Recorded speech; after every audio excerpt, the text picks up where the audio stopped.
You're watching a reproduction of a presentation given on November 21st at the Australian Mastering SAP Conference. The title of this presentation is The Why of Asset Performance Management, featuring insights from Norm Poynter and Don Berry. Thank you for listening. Here's the presentation. Hello, everybody. This is Don Berry. I thought I'd share with you a conference presentation that was done by Norm Poynter and myself at the Mastering SAP, a conference, and that was in Australia back in November. I think you'll find it very interesting. The topic is about APM and the things you need to know about APM. So here you go.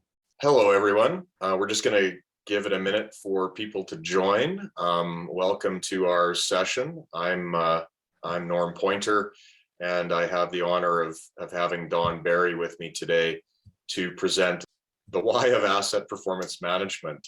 So really looking forward to this. Would have loved to have been on the Gold Coast this year. This is my second year doing the conference virtually. It's just not the same. And I certainly miss seeing all of you.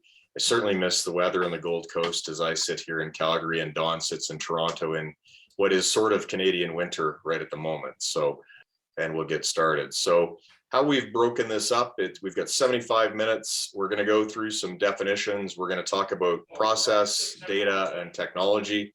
We have a few polling questions that are on the on-air platform that we'll be launching, and I'll be launching one here in just a second. We're hoping to get questions at the end. That would be our intent. Certainly, please use the discussion forum or ask the speaker if you have some questions. And of course, if we don't get through all the questions by the end of the session, you can always email us or we can follow up after the fact. So we'll try to do our very best, but certainly there's probably more of you than there are of us. So that could be a challenge. And if you can mute your mics, that would be awesome. And if you have your video on, that is great as well.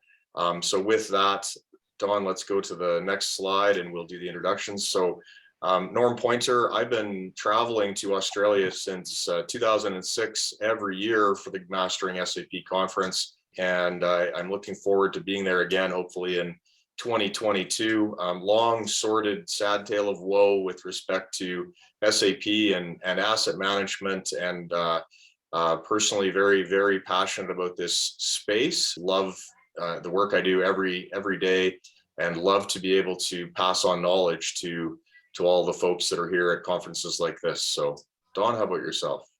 Thanks, Norm. So I'm Don Berry. I'm Toronto based, as you might have guessed. Some of the background that I have basically is I've got about 45 years experience in asset management, 42 years of that at IBM.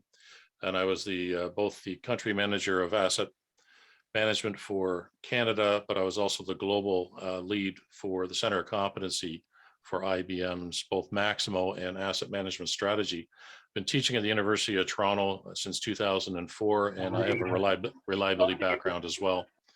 So I'm really thrilled to be here too, and I wish I had a good excuse to go to Australia. So that'd be my contribution to let's see, winter in Toronto or coming to Australia just this week. I think I'd rather be there. Excellent. Thanks, Don. And I think this is a great opportunity to hear from someone who has really deep experience in this space, but not necessarily SAP. And I find that the more people I talk to, there's more people who want broad understanding of these topics, in some ways software agnostic, just to understand the principles and the concepts and then apply them back to the software. So I was excited to have Don join me on this session, and he's got a lot of experience, and I think you'll get a lot from what he has to present. So I'm going to start the first poll, which is, what organizational responsibilities do you hold in your organization? So I'm going to start that as we move into the next slide, and I'll finish that in a couple minutes. So what is APM? Well, like the definition section, I like to go out and look and see what are people saying. So this was a Gartner contribution. I have to give credit to Christian Steenstrup as well. He's passed me some great information on APM, and I always appreciate his contribution. So we give credit to the Gartner organization. And I think that this is something that each and every organization likely has to do some work on to define, what does APM mean to your organization, and what are you attempting to do with it? This is Gartner's pure definition of it. Encompasses capabilities of data capture, integration, visualization, analytics tied together for the explicit purpose of improving the reliability and availability of physical assets. So, I mean, that's a pretty solid description of APM. However, I'm not sure that you can put it into a sentence. And I think what we're trying to describe here today with the why is, well, why would we do all that? And a couple of years ago, or maybe 5 years ago, the visualization may not have been included in that. But today, visualization is a big aspect of what we're attempting to do with APM. Here's a couple of, there's a chart, I guess, and then there's some animation here as to how you might implement APM in which order. So quite often we're starting with the enterprise asset management system, or the CMMS, and then we're doing asset performance management, and then we're moving to asset investment planning. The other way around could work as well, enterprise asset management, and then moving to investment planning, and then APM. I think what Gartner and what Christian is trying to demonstrate here is there's not a precise mechanism to it, other than the fact that you have to have all this stuff connected. And we're going to talk about that in a little more detail in a few slides, because this integration is so critically important to the concept of APM, that without the integration, or without the stakeholders being at the table talking to these elements, I think I'm going to try to demonstrate some disconnects in that process. So I always like to start out with definitions. So I think we're all pretty well aware of the definition of an asset from ISO 55000, and that is, even I think some people still struggle with this definition because it is fairly broad.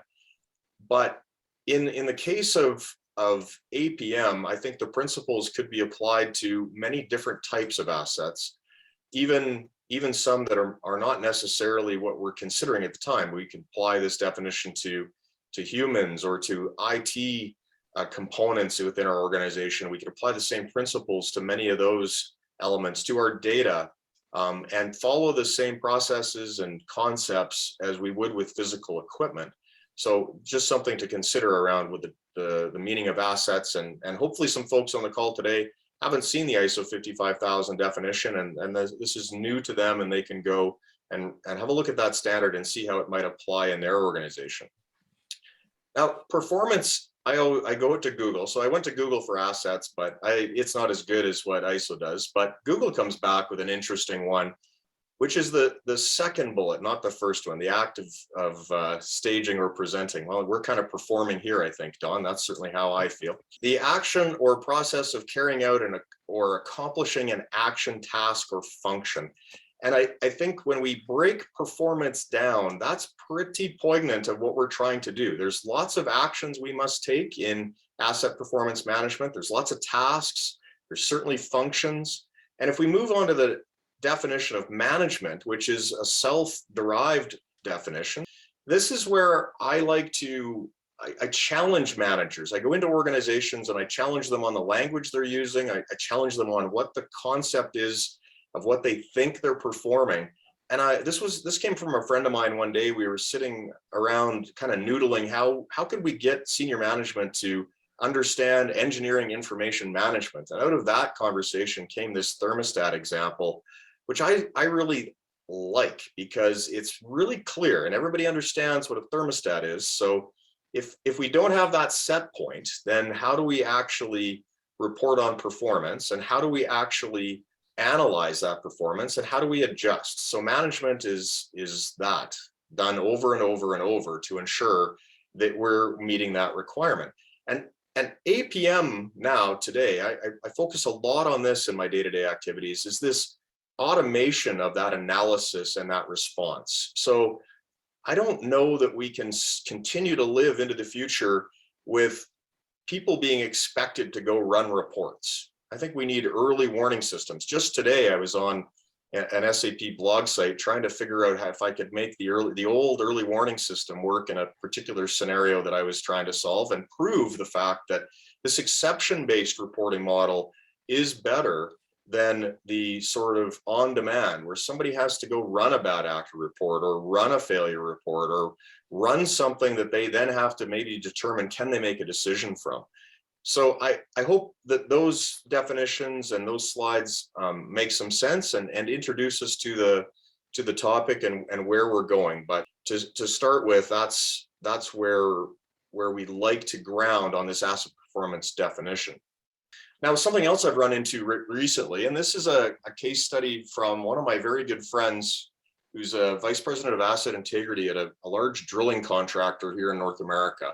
This is what he was faced with when he went to senior management trying to describe what was happening within the organization. So senior management thinks that by spending a bunch of money on preventive maintenance, that this is what's going on. And really, the items on the left, they're also assuming that everything was done from a inspection or maintenance perspective, the scope of work was completed, the equipment's not run outside of its operating limits, and the process, of course, hasn't exceeded its equipment thresholds.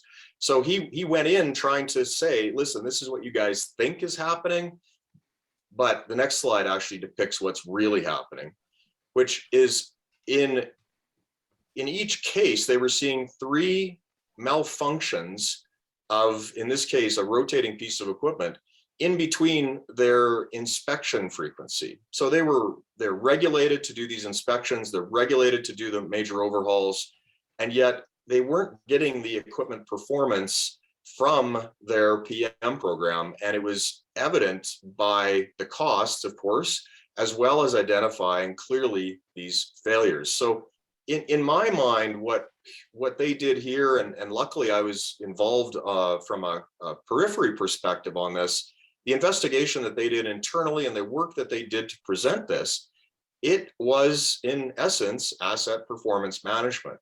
Now they're looking at, well, okay, so we know this now, and we've seen costs increase, and we are seeing this steadily creep forward in costs because of the way we have always done things. We always just add 5% to the budget, or we always just take 10% away, or we do make decisions without data. And oh, by the way, we are operating the equipment outside of its thresholds. We can now see that in real time.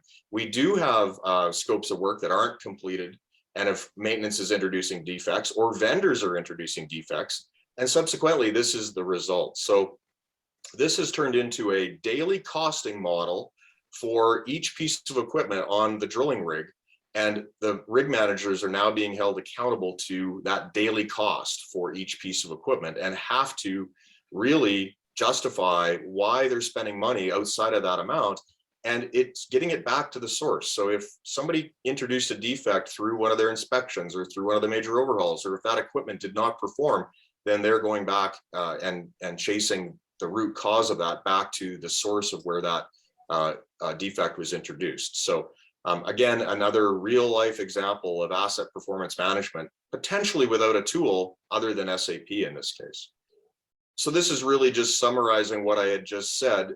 Are you able to reproduce this in your organizations? And from my experience with the Australian folks, you guys are always further ahead than North America in these cases. But I think this forms the basis of a very fundamental practice that hopefully we're all driving towards in some way, shape, or form, even if we haven't landed on utilizing this term called asset management or asset performance management inside of our organization.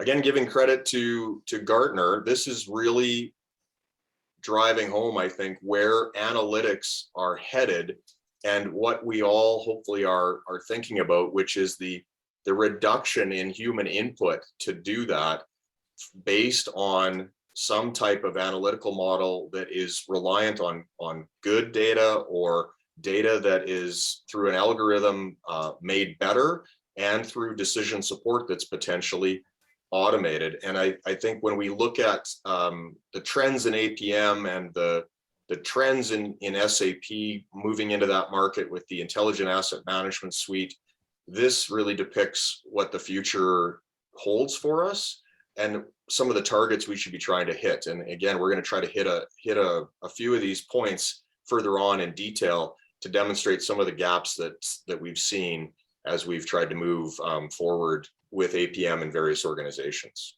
So I'm going to end that poll and I'm going to share results. And Don, you'll be pleasantly surprised. 76% of the people in the call right now are in the asset management role, and only 16% IT and 8% other. Well, that's fantastic. That's exactly what I wanted to hear. So thanks, Norm, for that. You guys can hear me okay? You bet. All right. All right.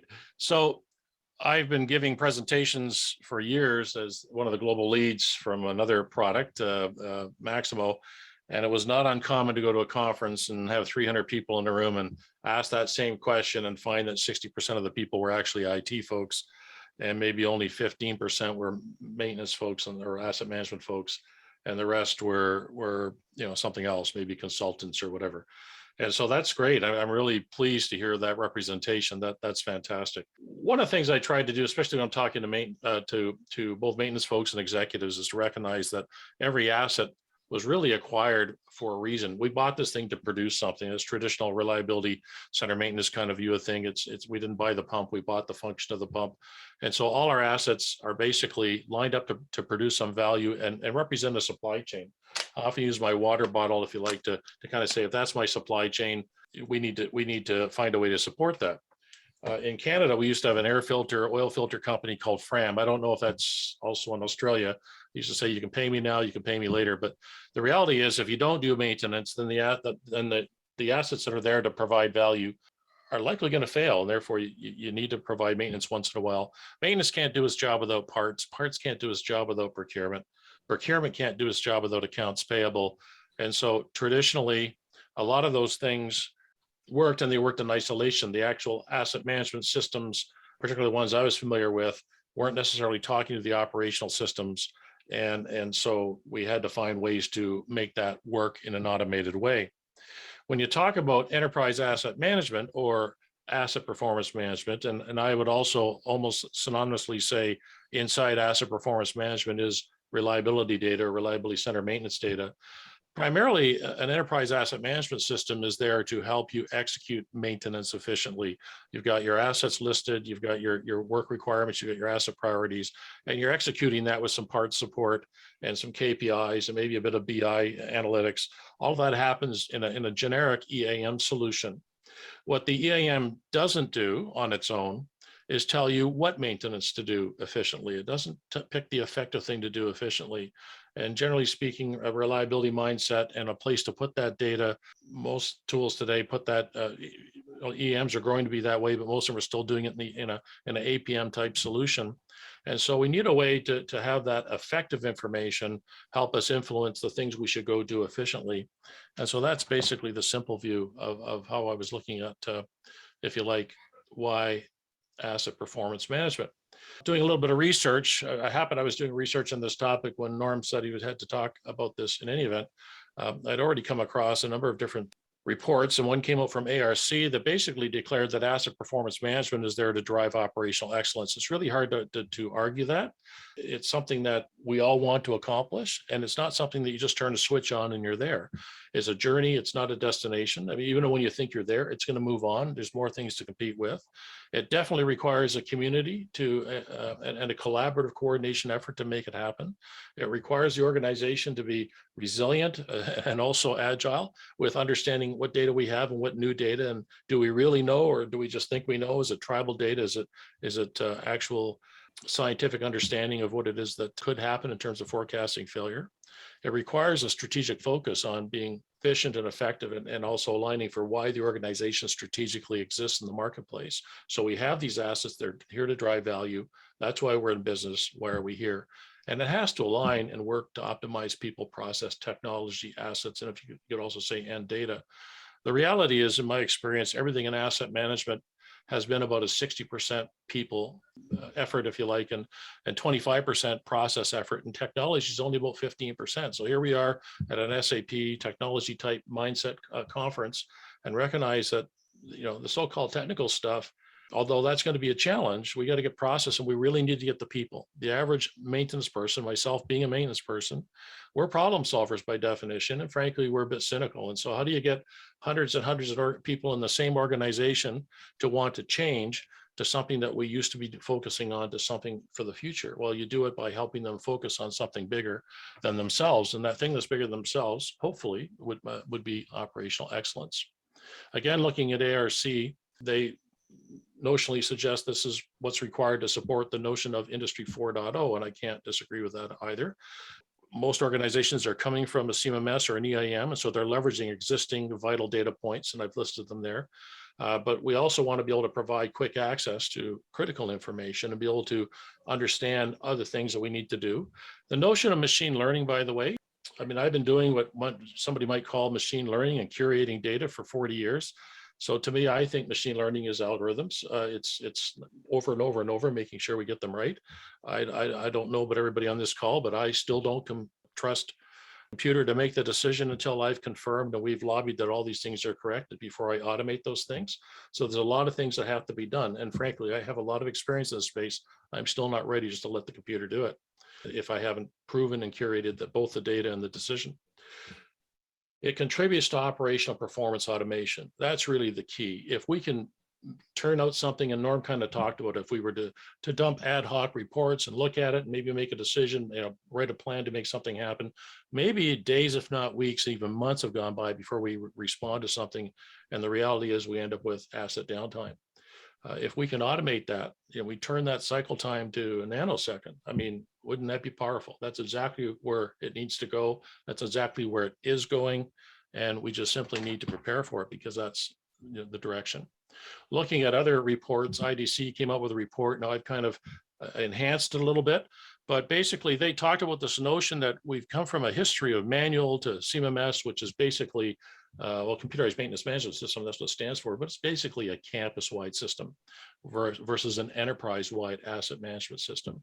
And then after that, you want to evolve to an asset performance management system. So I've already talked about the notion that EAM is more about efficient and APM is more about being effective. And again, so what? What's the journey? Well, the journey has to be that we're trying to get to something that really drives value to why we are already here. Why do we strategically exist as an organization? And you could read into that, well, we're here to drive operational excellence. Typically, machine learning, artificial intelligence, and analytics align to operations, technology dynamics, all those things have to play. A lot of data-centric activity, all those things have to be sorted out. So that brought me to the notion of creating summary chart that a very, very simplistic summary chart, if you like, that said, hey, the evolution of asset management is going from manual to EAM to asset performance management to machine learning and AI. But from a focus perspective, we're going from manual to focusing on efficient to effective to focusing on why we strategically exist. We're here to bring value.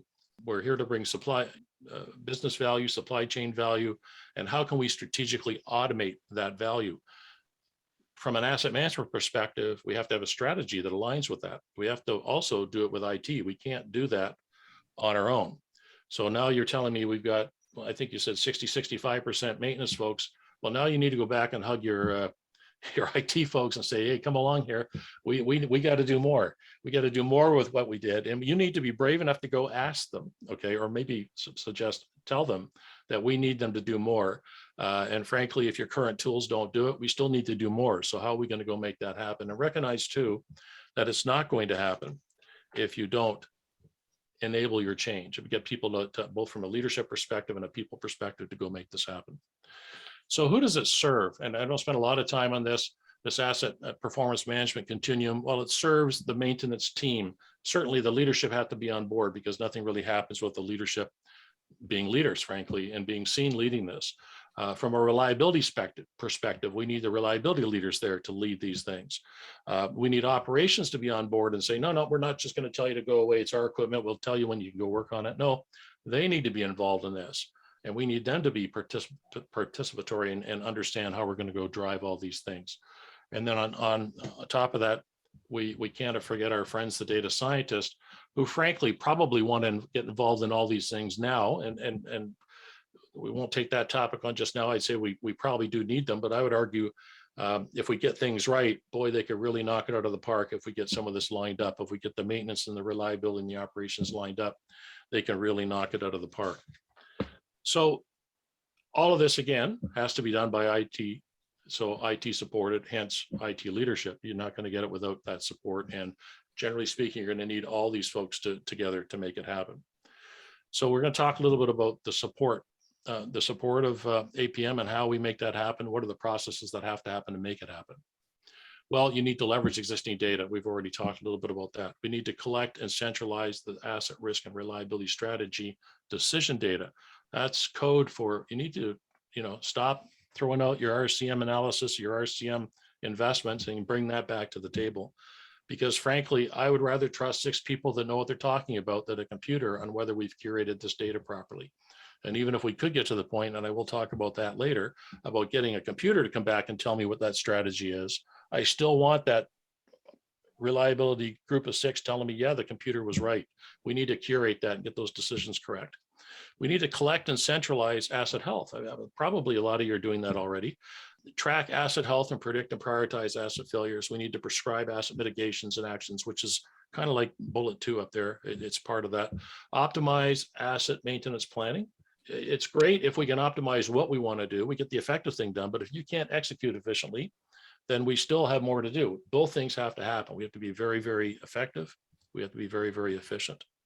And we need to enhance asset performance strategies. Now, how do we do that? Well, the process of a typical APM solution, this is a generic one, I'm not picking on anyone's tool particularly, is that we need to understand our risk data, and we need to have an input repository for that risk data. So that's where perhaps where the reliability data would go. We need to understand what our asset policy management engine would be. So if the risk data is giving me some prescriptive ideas of what to do, how am I managing that? Okay. I need some sort of performance tracking against the policy. And then I need to be able to spit all this stuff out in some sort of dashboard that not just is a dashboard, but actually prescribes and takes actions that we're willing to allow to happen in an automated way, hence driving automated work orders or automated alerts or those kinds of things. So that's where it needs to go. And of course, the existing data that you might have available, maybe not integrated yet to something like an APM, is your existing, all the data you already have in your EAM, all the data you might be collecting from an Internet of Things perspective, all the data that is probably in operation, so not integrated to assets yet, and all that external data that people are still thinking, well, I'm not sure how to deal with that, i.e. marketplace data, weather data, those kinds of things that you could play and help with that dynamic. And so that's, in a nutshell, the simplified version of the process. And again, I tried to make this a little less simplified to say, well, it's still data repository for risk and the same bullet points across, the same bars across the top here, but I want to peel back the onion a little bit. So what might be in the risk decision repository data? Well, sorry, I jumped to the wrong one. We're still going to take advantage of the EAM data that we have, and that might be some of the things that you already have in your EAM data. What's going to be in the risk repository data? Well, it's going to take advantage of the asset and location hierarchies from the EAM and start lining up the risk criticalities and safety environmental impacts and failure modes effects analysis and the mitigating tactics, all those kinds of things that you might need to drive the asset policy. So we've got that strategy decision engine to tell you the asset policy and the things that might be in there. If you've got that, then you have the ability to look at your asset performance tracking engine, if you like. It's doing a lot of tracking and understanding where you're at. Start taking advantage of the sensor data, both in your EAM and back into the APM, and also look at operational data, seeing how you can line that up. If you get this right, and it's a long journey, we already talked about this as a journey, not necessarily a destination, then you're going to start to have things pop out of that are going to give you core analysis data, good policy execution, understanding whether your reliability assumptions you put way in the far upper left make sense, to how do they compare, which ones should we be doing root cause analysis on, how's our APM working from a metric perspective, are we getting the proper alerts, are we getting the proper, are we going to generate automated work orders where it makes sense? So that'd be the kind of stuff that you might want to look through. I've gone through a little bit quick. This is definitely not an exhaustive list. This is just a high level idea of how some of that might flow, and somewhat theoretical in terms of getting people to start thinking about, well, how might this work? Although this does line up with a couple of products I'm aware of. As I said, not an exhaustive list. Okay. So I'm going to let Norm talk about this chart, and then I'll move on to the next one after that. You bet. Thanks, Don. So we've got a couple questions that have come in. I'm going to try to address John's question in this slide actually, and I'm going to start another poll. So this poll is, how deep is your organization in propagating an asset performance management culture? So I'll start that, let everybody respond to that one while I speak to this slide. This is something that I'm toying around with. It's maybe not the best way to articulate it, but to John's question, that asset performance management starts long before the asset is really in operation. And I've often argued that during commissioning, we should be using SAP and we should be creating notifications against that asset as we're commissioning it. And arguably, we should have an MOC in SAP to even start the project for anything that breaks ground, because it's arguably a change. We're not putting sod back down where we built foundations for plant equipment. So if we truly had all that data from inception through to operation and beyond, then I think we would obviously, and I think that's, John, what you're saying is, where is that data coming from if we don't have that? And typically we don't. And so this slide is really, what is your integration architecture culture? Who was here first? So I'm trying to articulate in this slide that from the process that Don just talked through, we have all these engineered sources of information. So I can consider Smart Plant Foundation and the vessel design module there to be the engineered source of data for vessels. Now in North America, we have an asset integrity tool called Visions. So quite often I see companies that have SPF or Smart Plant Foundation, and they have Visions, and somehow either magically or manually, there has been data go between those two systems. So hence the dotted line. It's not a hard interface.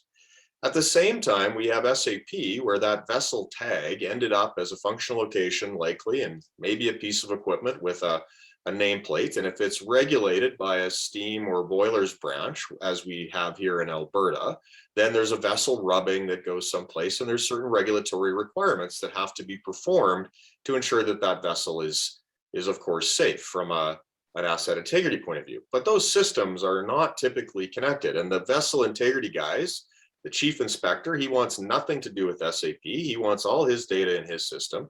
The engineering guy, the project guy, likely didn't communicate too much out of Smart Plant Foundation, and the vessel integrity guy probably can't even log into Smart Plant. Maybe he has to use hard copies, who knows? And certainly the SAP maintenance tech who's in there trying to figure this task out likely doesn't have access to either one of those systems. And so the silos that we're creating via this architecture, then let's add on the administration. So who administers Smart Plant? Well, maybe it's the engineering team. Maybe it's engineering information management. Well, who's administering Visions? Well, maybe it's IT. Maybe it's the chief inspector group themselves. Maybe it's another engineering group. And then typically in SAP, we've got maybe multiple layers of administration. We've got IT for sure. And we've probably got some level of business administration, maybe master data. So all in all, when we look at what we're trying to achieve with APM, this model that I'm presenting here, I don't believe works. It's too disjointed. The data was not necessarily available at the right time or from the right engineered source. And then we try to shoehorn things into other systems. A good example of this for me is every SAP implementation I think I've ever been on, the object part damage cause codes, which are arguably our derived failure modes from our RCM activities, did not come from our RCM activities. They came from some workshop we held maybe during the implementation, because the RCM was never done, or it's not complete, or it was never structured so that you could codify that data. And I'm going to talk about that in a few more slides. But my point is that to make the process of APM work, all of this data has to fit together. All of the processes have to fit together. All of the stakeholders have to be at the table, and everybody has to be on the same page that we're here to eradicate defects from people. I always say that because my wife would say I'm filled with defects, process, equipment, and data. And so subsequently, this thing that is APM can't just be one person or one leadership entity that's trying to drive it forward in the organization. And I think that it's so important to recognize the silos that we're still creating, even though the enterprise resource planning software was intended to to tear those down. So, John, I hope that answered some of your question. I'll speak to it again here a little later in another slide. Don, the result of our poll is 52% said they're 40% of the way in propagating an asset management culture. So I'll share those results. So I'll turn it back over to you, Don.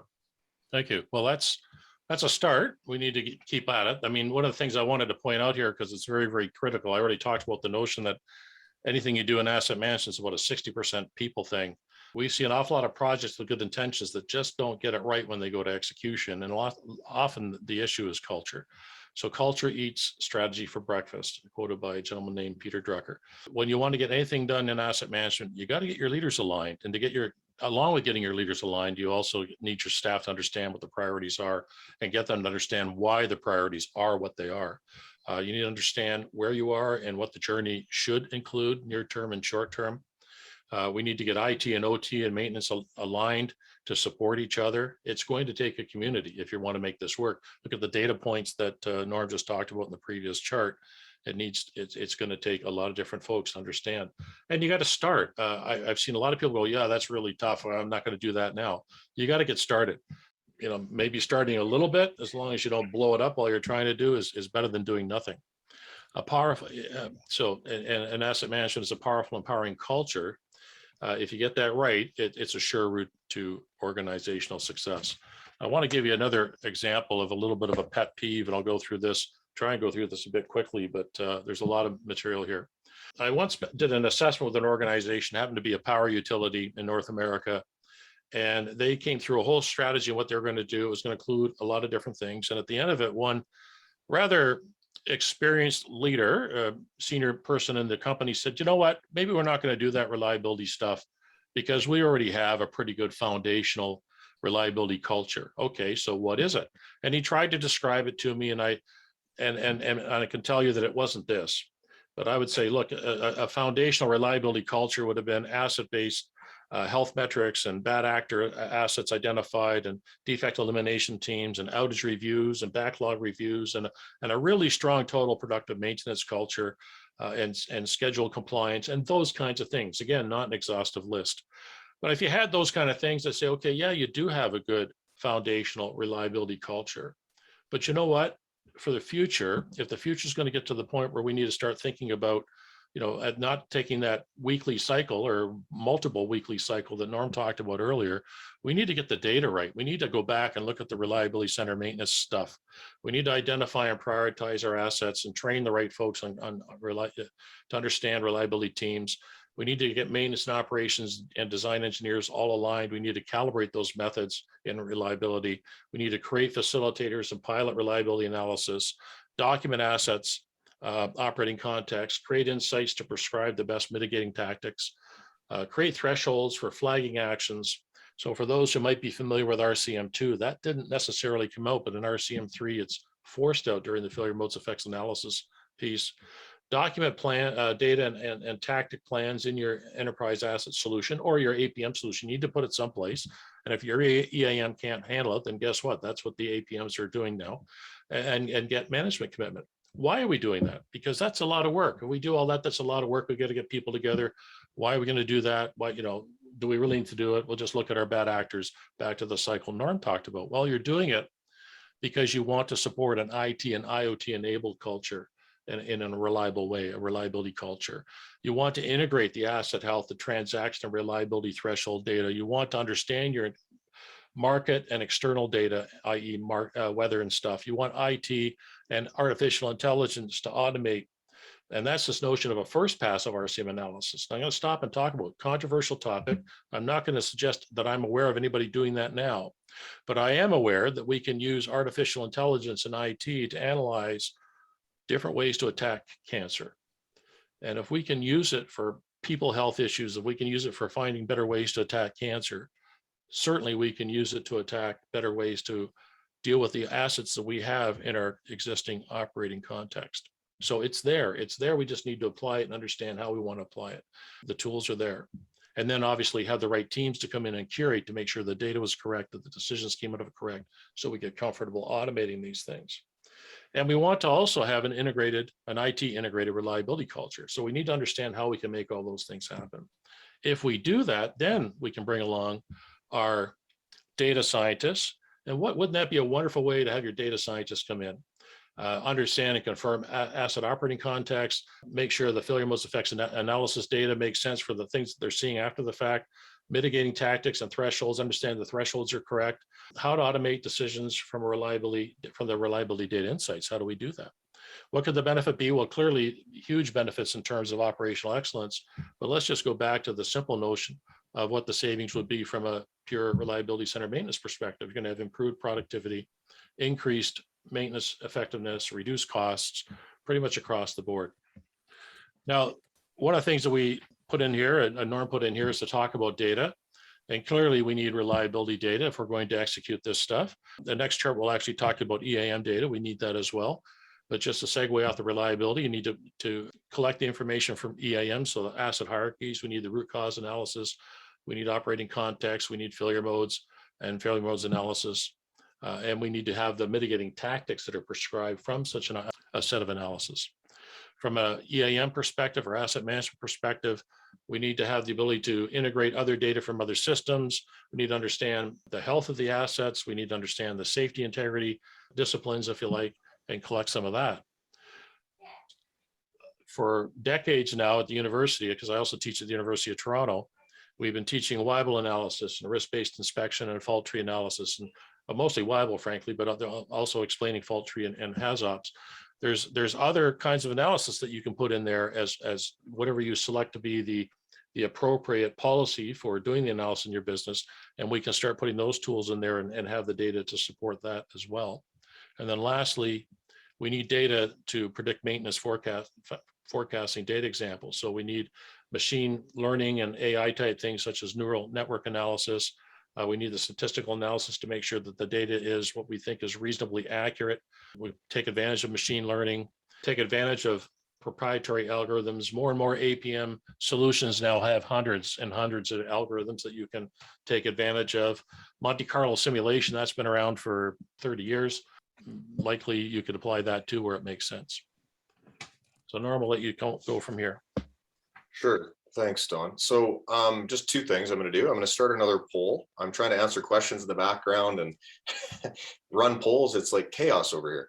The next question is, how deep is your organization in propagating a risk and reliability culture? So I'll let that one run. And a couple of the conversations in the background have been related to bad actors. Graham Johnson mentioned, he can get people engaged in bad actor programs. And I completely agree. Don, what do you always say? A maintenance guy is a problem-solving cynic, right? So yes. I think you haven't even said that yet. This session. I did. Did I not say that? I thought I did, but okay. Problem solver and a cynic. Yes. Yeah, there we go. And then IT, we're kind of having a debate in the background here about IT being a support. And I'll mention that here in a minute too. So just let me expand your minds here for a second. I love this concept of cartography and the fact that 100 years ago, or 100, maybe 300, 400 years ago, when James Cook was traveling around the South Pacific, Australia wouldn't have been found if it wasn't for the maps that he was making. And so they were once upon a time, and I could have all those dates completely wrong. So please don't hold me accountable to my history because I am not very good at that and or math. But the point is that the maps were very important and we were really good at it. But today, I don't believe that we're all that good anymore. So this is what I typically see of our maps. And I consider a P&ID drawing to be a map. I would consider a functional location hierarchy to be a map because it's filled with addresses. And if I look at what we're trying to achieve here, we're trying to get information to magnetically attract to the addresses on that map and connect them together. And I've been using this slide for probably 15 years now, but it's still true today that we do not do a good job of this. And if we look at what Gartner has been saying for probably 10 years, which is on the next slide, the asset view requires like this, all these connections, this spoke and hub model, which means that we have to create a map of all of this data and we have to define where's the engineered source per my architecture slide earlier, which I hope resonated. And I'd love some feedback on that slide if anyone has any. But we have to be better at this. So what are we not doing correctly? Why are we having such trouble keeping up? Master data is the #1 topic every year, has been forever. I've spoken on it many times, run workshops. We are not applying the technology and or the craft of this trade to what we do today. And you can go out and look at what Google does to keep their maps up to date. But for example, and we don't have a poll question for this, but is anyone making use of robotic process automation today?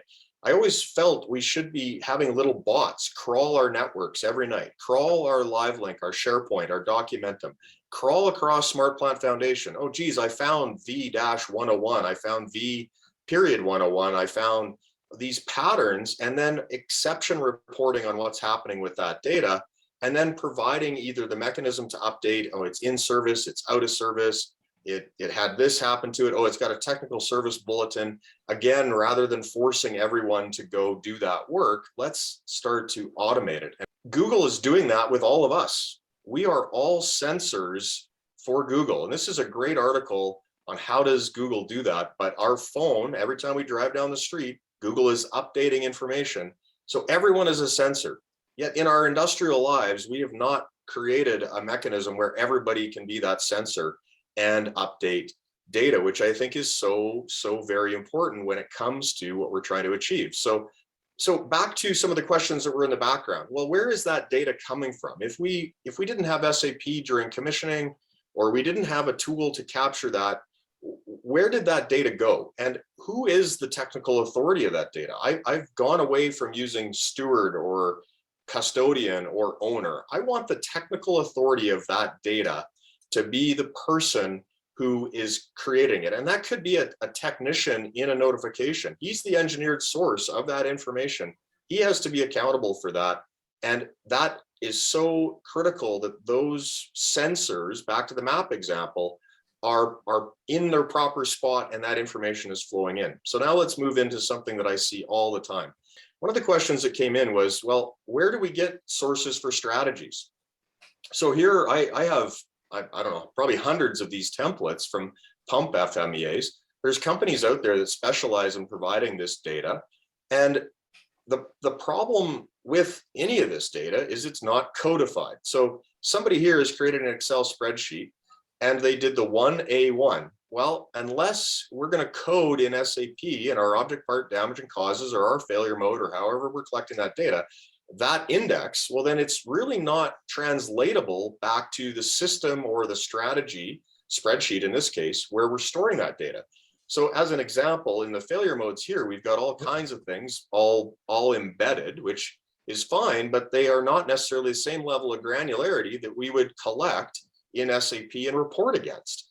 Here we have that 1A1 and the tasks associated to it to mitigate that failure. But again, how do you translate this into SAP?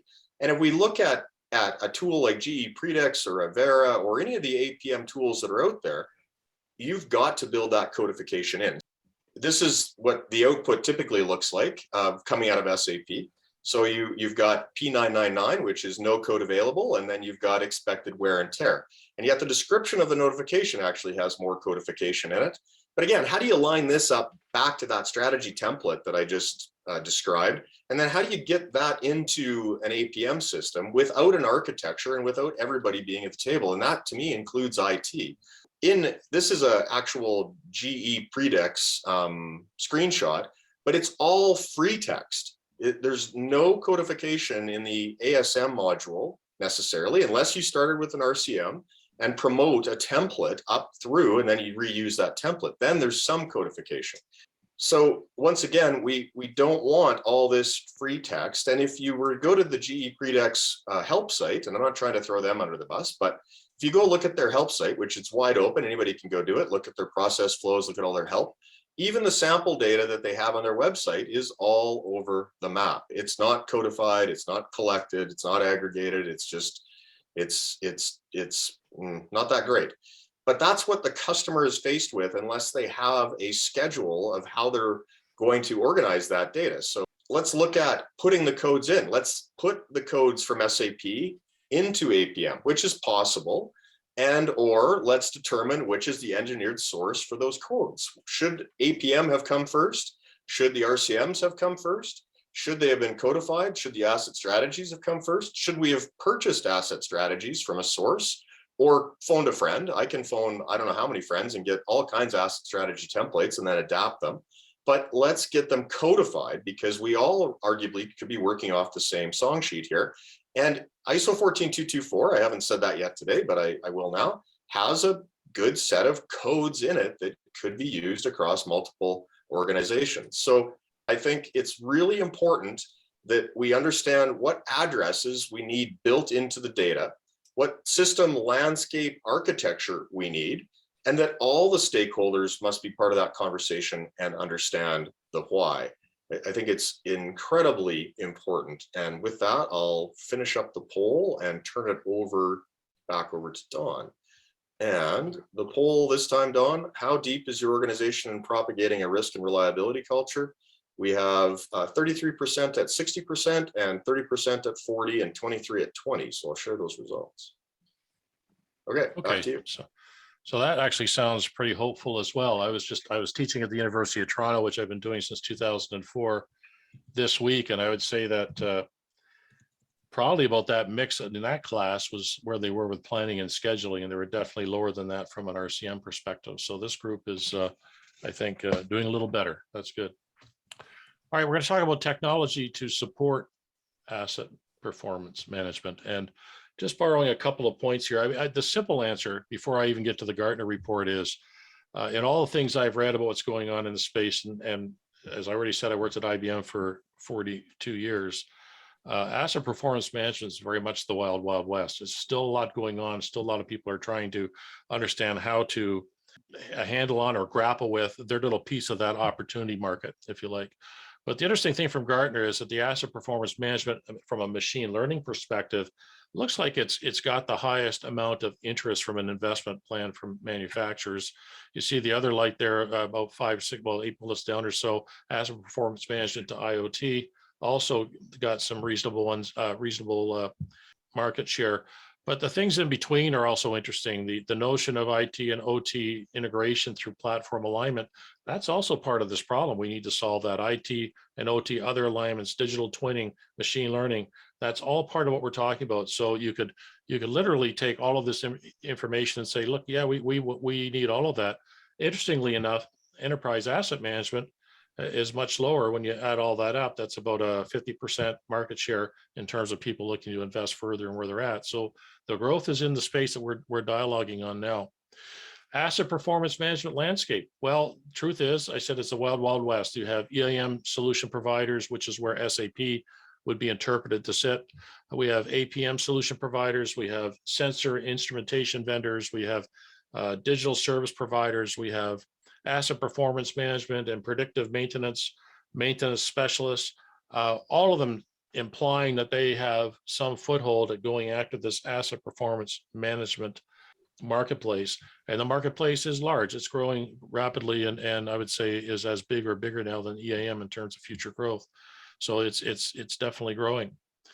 When you look at the actual, how they're performing compared to others, and this is a report from IDC in the marketplace, specific to utilities, it looks like GE's got a good space, good piece of it. That's the old Meridian. And then Bentley, which is the old Ivera. And those are the two that I had some experience with for years, decades, I guess. They're bigger. And so we're seeing others starting to emerge and grow. On the mining side, Aviva has got the biggest piece according to IDC.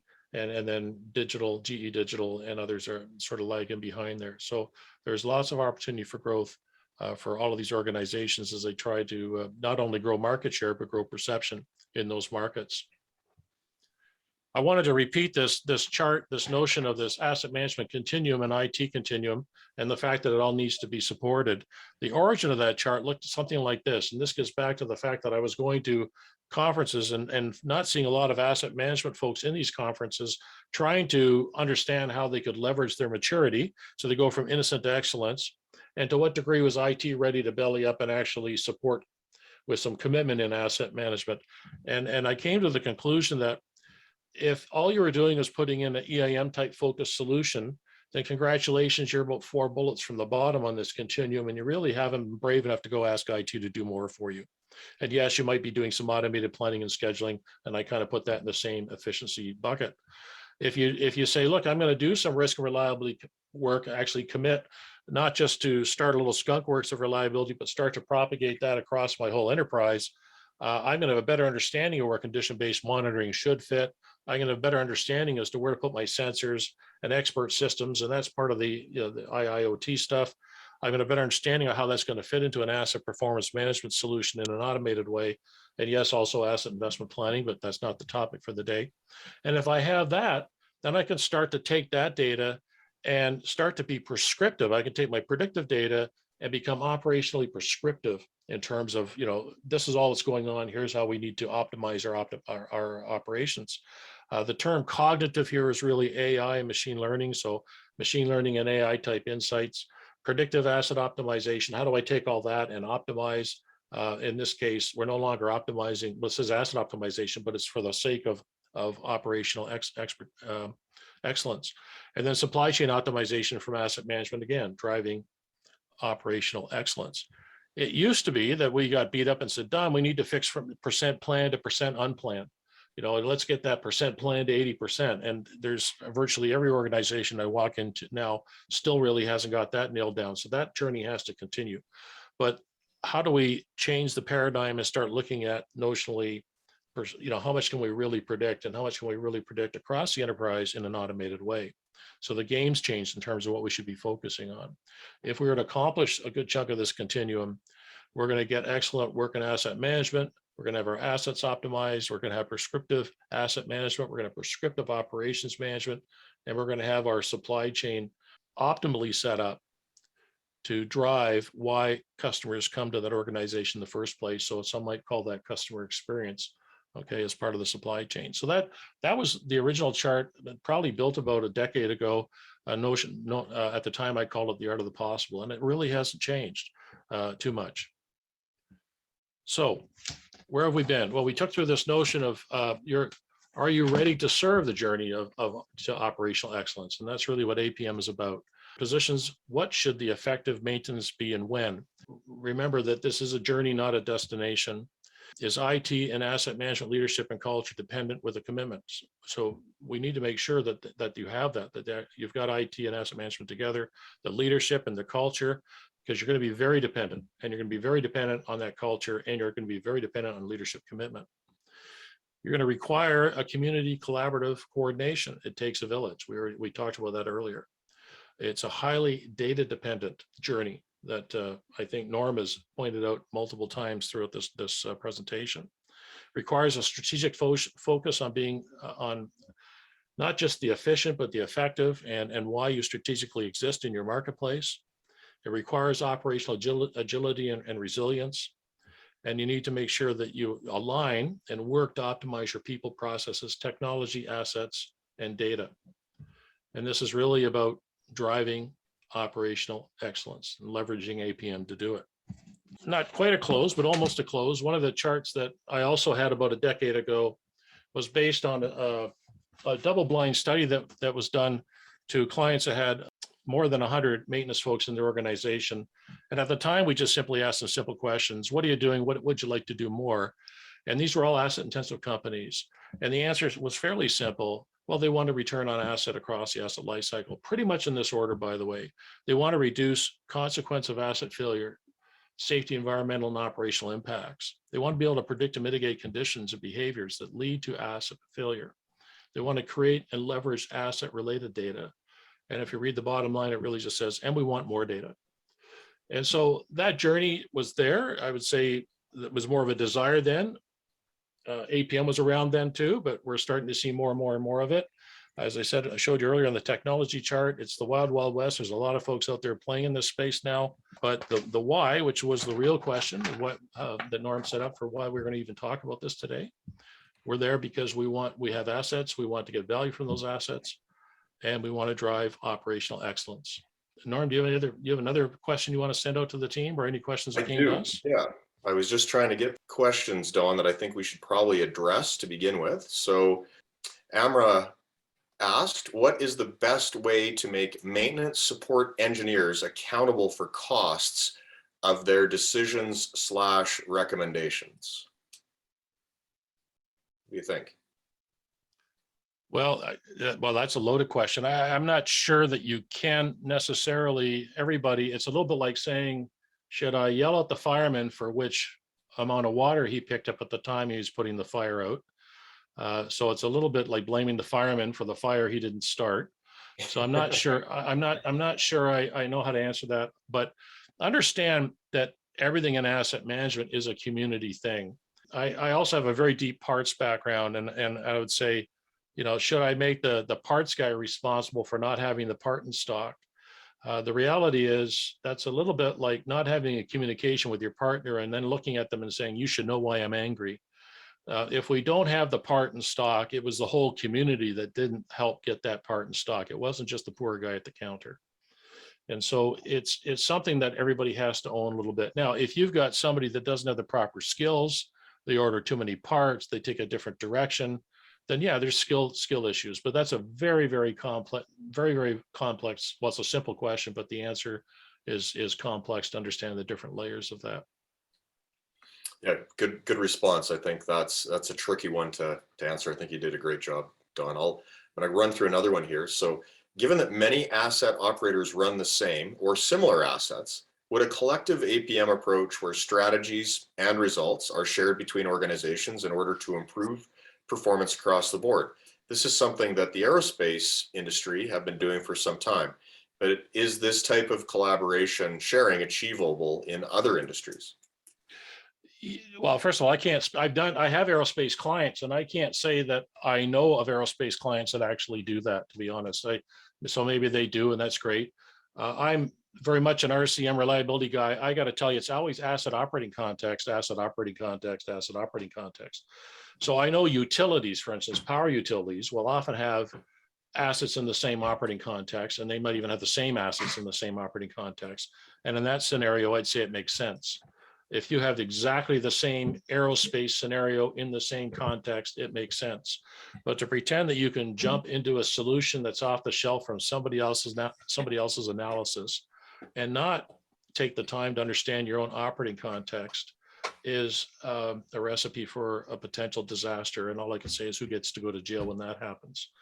We have airplanes that have rivets fall apart because, in history, because aircraft that used to be running from Anchorage to, California, all of a sudden got sold to Hawaii, and then the rivets fell apart and the skin came off the aircraft and people flew out. So it's the same aircraft. It may be even the same maintenance, but it's not the same operating context. So you have to be really, really careful. And so I would say that might be a bit naive to think we could do that. That's my response. Okay, that's a good one too. I'm going to park that for a second. I'm going to end the results. So our question was, after seeing this presentation, how far does your organization need to go to achieve success in APM? And 74% said much more, 17% said some more, and 9%, just dropped to 8%, said totally need to start. So that's so what was the percent that said they had to start? Sorry. Well, 7% said totally need to start, 78% said much more, and 15% said much more, or some more. So 78 much more, 15 some more. Too many mores in there for me. So it sounds like most people either need to start or they got much more to do, and that's not a shock. That's actually what I expect. I think there's still a lot of people in the old culture, or they haven't done the reliability stuff, or they think they can pull stuff off the shelf, which was kind of hinted in one of those questions. And I'm not going to say it absolutely can't be done that way. I like notionally looking at the things that are off the shelf to confirm my analysis, rather than take the analysis and assume I'm done. Okay, right. So that's the difference. Right. Okay.